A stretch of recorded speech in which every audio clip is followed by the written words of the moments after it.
Venezuela, la destrucción de un Estado y la imposibilidad de encontrar una salida de manera inmediata. Entre los hombres como entre las naciones, el respeto al derecho ajeno es la paz. ¿Qué hacer cuando el derecho de los hombres y de las naciones se contrapone? Ese es un dilema que pone Venezuela. Decir que los venezolanos deben entenderse por sí solos sin intervención es desconocer la realidad o pretender desconocerla. Esto es En la Mira. Comenzamos.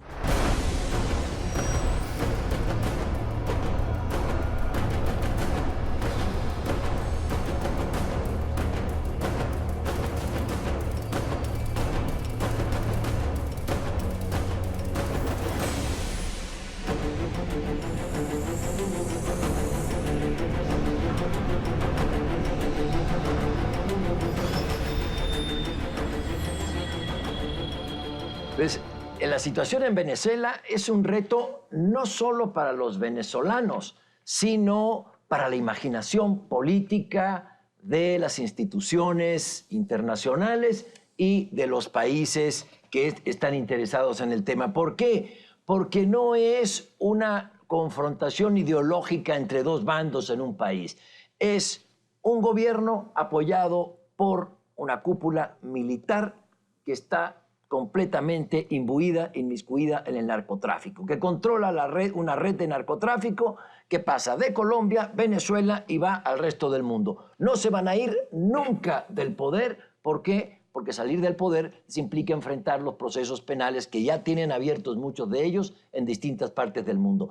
Es un reto a la imaginación política. No hay una confrontación ideológica. Es un grupo político-militar contra ciudadanía desarmada. Ahora, Pablo, en esta dimensión, ¿cómo explicar que una fracción, si quieres pequeña, pero relevante para el acto que cometió, se alía con Guaidó y rescata a Leopoldo López de la prisión donde estaba y lo lleva a la Embajada de España?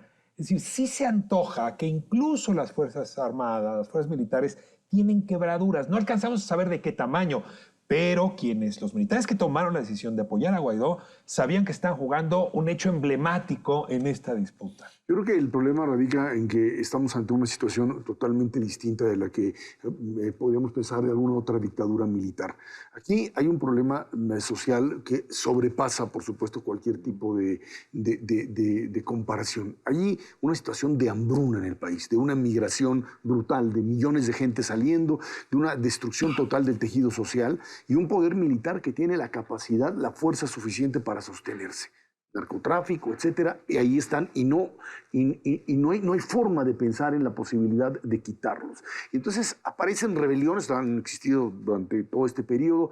Chávez tuvo la capacidad de generar un grupo social que lo apoyara. Maduro se queda prácticamente solo y hay chavistas que están en contra del propio Maduro, pero el poder militar que uno supondría no es suficiente para sostenerlo, pues en el caso de Maduro lo es, y las rebeliones militares que se han dado de rangos medios hacia abajo no le permiten quitar, y esto abre la posibilidad para esto que se ve como una verdadera locura, que sería una intervención militar, no solamente por parte de Estados Unidos, sino en este Tratado Interamericano de Asistencia Recíproca, ese TIAR famoso que en 1947 firman Estados Unidos, Brasil, Colombia, Argentina, Chile y Perú, y que podría en un momento determinado decir, bueno, pues ante la situación de inestabilidad podríamos optar por una opción militar que sería verdaderamente catastrófica. No veo la posibilidad de la intervención militar, sí, menos del TIAR, sinceramente no lo veo.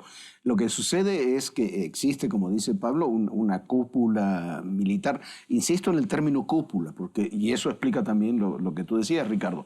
No es el ejército, no son las Fuerzas Armadas, es una cúpula militar que además tiene determinados cargos muy específicos en el gobierno, en el control de puertos, de aduanas, de las fronteras, la que está involucrada en el narcotráfico. Es algo que está comprobado muy, muy ampliamente. Y ese sector además tiene dos apoyos que son invaluables. El primero es el de Cuba. El de Cuba, que es el que ha conformado el servicio de inteligencia del chavismo, del régimen, vamos a llamarlo así, que tiene el respaldo de la propia custodia personal de Maduro, está formada por hombres, algunos cubanos, otros formados en Cuba, y últimamente también el de Rusia, después de la llegada de aviones rusos. Entonces, no solamente... China, que será otro China, factor. o sea, sí, son dos Pero otro potencias factor, allá atrás. El factor interviene. chino que habrá que ver, que yo creo que no está involucrado de la misma forma que está involucrado Rusia. Pero entonces tenemos ahí un problema geopolítico, un problema interno de Venezuela, un problema geopolítico donde intervienen potencias y donde están jugando las potencias con distintas cartas. Y el otro punto es los aplaudidores de Maduro aquí en México. Dicen, Yankees go home. A ver, Yankees go home, no intervención. Venezuela es un país intervenido. En Venezuela hay 62,000 cubanos, de los cuales son asesores militares, son los médicos en tu casa, son maestros y los que expiden los pasaportes y las licencias de conducir. Es decir, es un país ocupado. Rusia, lo anunció este fin de semana el canciller venezolano en Moscú, al reunirse con su homólogo ruso, le dice, Rusia va a ampliar su presencia de especialistas militares en Venezuela. Es un país ocupado por cubanos y ocupado por rusos. El problema radica en lo que decía Jorge, que el vínculo que existe con el tema narcotráfico. Y ahí es donde el asunto se complica con la posible salida de Maduro. El caso que a mí me recuerda solamente la experiencia venezolana y el tema de la intervención militar norteamericana es el Panamá de Noriega, Manuel Antonio Noriega, cuando la justificación para la invasión de Panamá es precisamente el narcotráfico.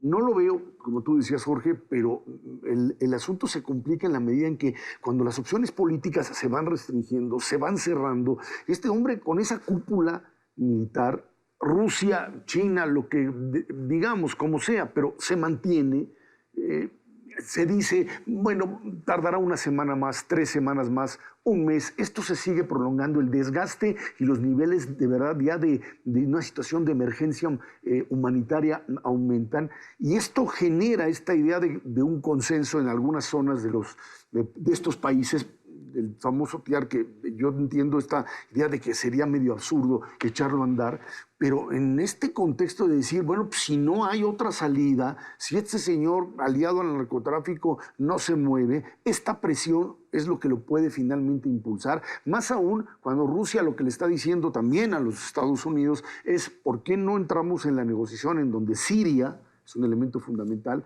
donde Estados Unidos interviene en Siria, que Rusia asume que es una parte fundamental de su área de influencia, y tú no andas haciendo lo que haces en Siria para que yo no siga interviniendo en Venezuela. Siria por Venezuela. Pero retomo el punto de la intervención, no intervención. Yo creo que Estados Unidos no interviene y no sé si intervendrá, salvo que le convenga mucho en las elecciones a Trump, porque no tiene vocación imperial el señor Trump. Trump no sabe ser imperio. Trump no quiere intervenir. A Trump lo retan en Crimea. Le anexan los rusos Crimea y Trump manda algunas sanciones, etcétera. Y aquí Rusia le dice, no vayas a intervenir en Venezuela. No, si no estamos hablando de intervención, dice el almirante del Comando Sur. No, si esto no se lo hacen a Bush, ¿eh? Esto no se lo hacen a Bush. Gente con vocación de imperio. Hoy Venezuela es un país ocupado. Hay intervención militar en Venezuela y esa intervención militar es cubana. 62,000 elementos son más o menos los mismos que Cuba desplegó en Angola. Ahora, Pablo, la verdad es que, más allá de lo que diga el reporte de Mueller, las relaciones entre el gobierno de la Casa Blanca y el Kremlin siguen siendo muy opacas para el conjunto. Es decir, quién sabe en realidad si no está Trump muy atado de manos para poder enfrentar el voluntarismo ruso frente a Crimea. ¿No? Y no lo ha ejercido en muchos otros temas, se lo han reclamado en muchos otros temas. Entonces, el discurso de Estados Unidos también es un discurso complejo. Cada vez que sale, paradójicamente, que sale el señor Bolton o alguno de estos a hablar duramente contra el régimen de Maduro, yo no sé si ayuda a la causa de Guaidó o de Leopoldo López o les está pegando, ¿no? Y además, lo cierto es que en la última, no sé cómo llamarla, no golpe de Estado, insurrección, lo cierto es que levantamiento, como se le quiera llamar, la información que tenían los norteamericanos era verdaderamente lamentable. O sea, esta idea de que esto se acaba y tú puedes actuar y la forma en la que esto se organiza, realmente el proceder del gobierno norteamericano demuestra que este desmantelamiento por parte de Trump de los servicios de inteligencia que ha venido realizando como parte de esta locura que tiene de que todo el mundo lo persigue, entonces corre a todo el mundo de todos lados, habla también del bajo nivel a partir del cual opera hoy un sistema de inteligencia de Estados Unidos. No meten un dedo en Venezuela los Hay un problema americanos, de el gobierno de inteligencia. Trump, y sí lo hacen los rusos y los cubanos. Venezuela es un país ocupado, sus mandamases son un narcogobierno apoyado por una cúpula militar, no digo todo el ejército, una cúpula militar que es la cabecilla del narcotráfico, la que encabeza el narcotráfico. Entonces, pretender desconocer así la realidad y simplificarla en una frase hecha, que los venezolanos solucionen por la vía del diálogo, me parece un contrasentido. Sí aceptemos una cosa. El Senado ya ha Hay dicho que una no puede crisis acoger por en la apoyo de todos los frase partidos. planteada por Juárez. En este caso se expresa. O sea, hay veces que no se pueden respetar los derechos del ser humano y respetar los derechos de los gobiernos nacionales. Entran en oposición.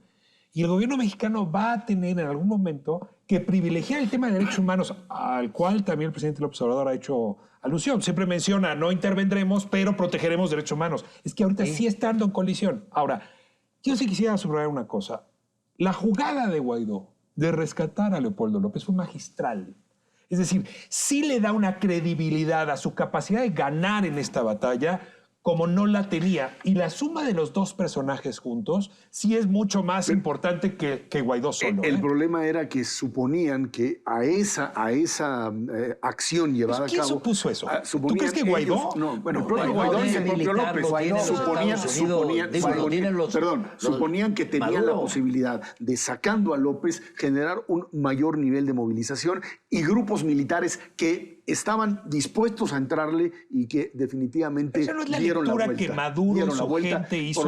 Problemas, perdón, nada No más. poder estés militar usando lo tiene el mapa Maduro. de lectura de Maduro a la situación. Problemas- Yo no oí a Guaidó nunca yo te diciendo... diría problemas Guaidó de- dice en el problemas de país- información que no Guaidó tuvieron. dice en el país que sobreestimaron el peso militar que ellos tenían. Lo dice en una Lo entrevista dijo con El claramente País, porque la información porque que venía de pensaron Estados Unidos, tenían la información más que venía de fuerza. No, Estados Unidos era totalmente- en la Por sí entrevista solos que no era van a poder totalmente- nunca. Ahora, Por sí solos no van a poder nunca. El problema que tienes es que tienes un pueblo levantado, porque es un pueblo que está levantado. Desarmado. Pero está desarmado contra una cúpula militar que sigue siendo, Claro. al día de hoy, más fuerte de lo que muchos esperaban. Un conflicto que va a durar Todavía mucho tiempo. todavía un buen tiempo y en el que México tendrá que tomar decisiones mucho más de fondo que las que ha tomado hasta ahora. Esto fue En la Mira. Gracias. Nos vemos el próximo martes.